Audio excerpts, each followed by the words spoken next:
Many years ago, I was in the home of my niece, Jamie Kay, and I was admiring the way she was holding her firstborn, a precious little infant boy named Tyler.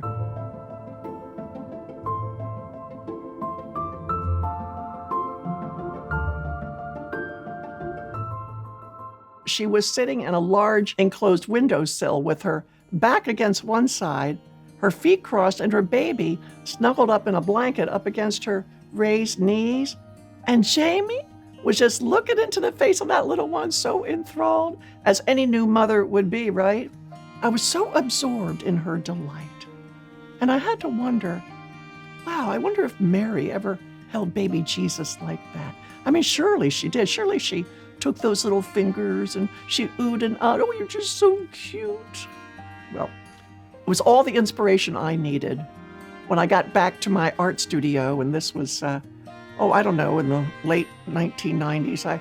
I knew I had to do a pastel pencil rendering of Mary holding her baby Jesus, in the same way as Jamie. I thought it would be a fresh idea on a classic theme.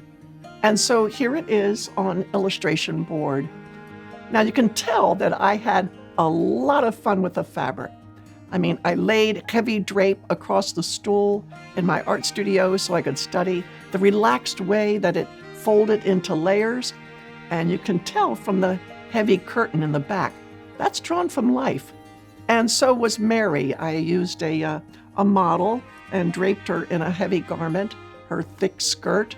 I really enjoyed doing the sunlight on her knees, and I had fun with the shiny texture, almost satiny texture on that cushion on the floor, and of course, lots of fun with the tiles. So lots of Polaroid shots of her, and lots of close-ups of her hand, lots of close-ups on her face. I had a friend underlight her face so that I could see exactly what brightness and light shining off that little baby's face how it might play on the mother's cheek and chin. So she's underlit right there, and it's a really beautiful touch. It gives a sense of warmth and intimacy. But I really like the way her toes are crossed. It gives the impression that she's young, she's excited, and she's also pretty relaxed with that new baby. First, this is rendered on a very smooth, high-quality illustration board, almost satiny.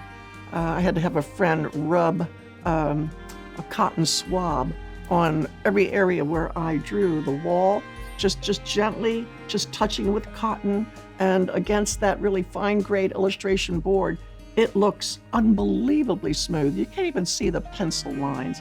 So that's how I did the wall. And the drape, I did the same thing, except I couldn't use any cotton swab on most of it, because once I drew those green lines, that was it. I was stuck. I was committed. So those drapes in the background are as they are.